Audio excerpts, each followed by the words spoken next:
So, Dr. Zorn, you've been a urologist for 20 years. What is a man's checklist with, what should I do every year, or maybe even more than once a year, when I see my family doctor or a urologist?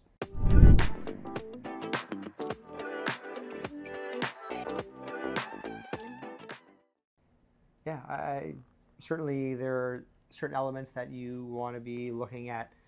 Certainly for your prostate, I think as urologist, I'm going to talk. My passion is large prostates and prostate cancer. So knowing your numbers, and I think that's, if you're going to work out with you, what's your weight, what's your height, what's your BMI, your elements of what's that look like, and making sure that you don't deviate, you don't fall off the track, and wow, all of a sudden I got all that. Where'd that come from? So what's your blood pressure? Periodically just measure your morning blood pressure and check on that. You're not going to wake up one day and say, I feel like a high blood pressure. But when you do have it and you end up with some cardiovascular problems, we miss the boat. So your sugar levels, and when you do your blood work, you want to know hemoglobin A1C. That's kind of our 3-month window of sugars, and one of the defining moments if you have diabetes. You kind of want to look at your cholesterol, your total.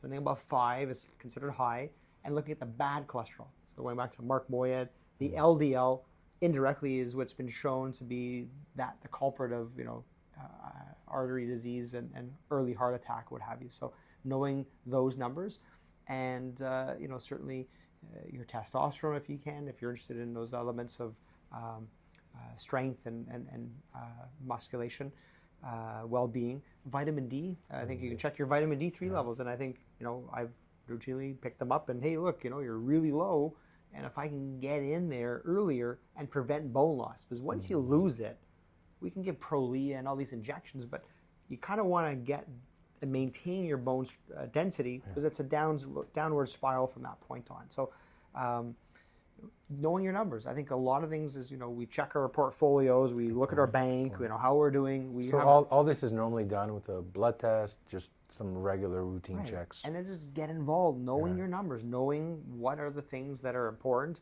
and being in charge, because we kind of think, well, the doctor is going to check on that. Well, you should. And I think you need to do what you need to follow up on to make sure those are under your control. So you recommend once a year, twice a year for a full checkup? Is there? Yeah.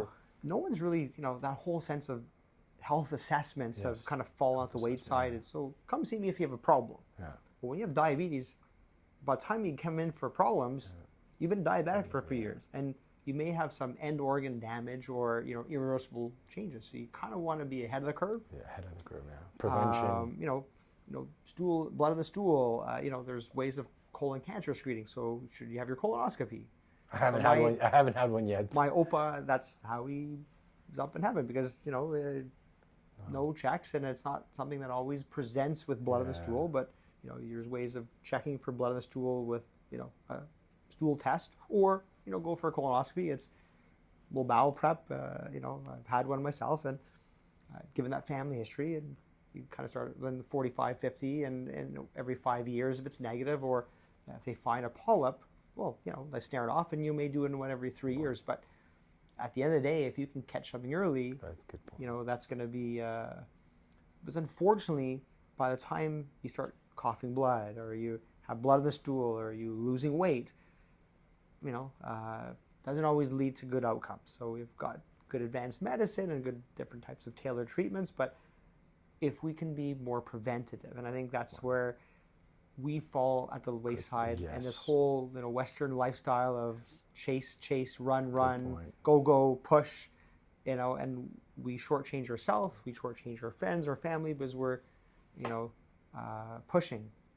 And if you think about it, 100 years ago, just before World War II, the average length of life expectancy of the human was 50. So, cowboy days, the 1700s, 30, 40 was, you and I would be up in heaven. We shouldn't be here. So only in the last 100 years with, science and so forth, we've been able to preserve and live longer. But that probably also changes everything new that's happening to us that we're not even aware and that we have to study. Does that make sense? Like we're 50 and 60, and now we're we're learning so much more because all these probably issues that we're getting we didn't have 100 years ago.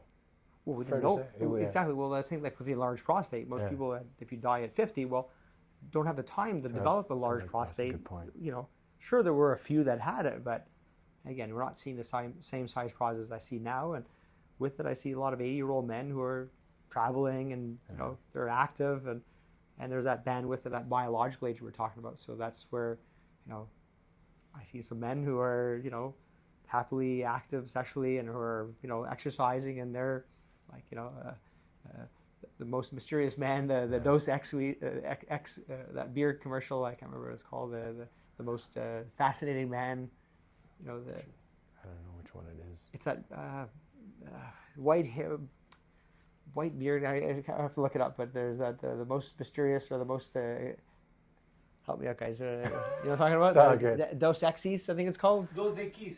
There we go. Those are keys. But that's it. The guy. He's like, you know, just the most. Oh yeah, okay, I know That's who what he I'm is. saying. Yeah. So that's the thing. You get some guys, and you're like, he's like 007. He's like just fascinating and vibrant, full of life, and they're like 80 years old, and some people are 60, and you're like, wow, It's like, choices you make in your life. That's really what it comes down to, and how you want Yeah. to live your life, the effort you want to put, and how much work you want to put behind it. You know. Yeah. So So it's like like I tell my boys, you know, it's the 5 Ps, you know, planning and preparation prevent poor performance. And what you put in is what you get out. yes, absolutely. You can't hand me. You know, some people get some luck. Some people have good genetics, and But even your genetics will only take you so far. I tell people, if you eat bad, you don't take care of yourself. You might have genetics, but it's going to catch up to you. That's my theory on that. Yeah, but unfortunately, you know, we're all not getting off this planet alive. that's true.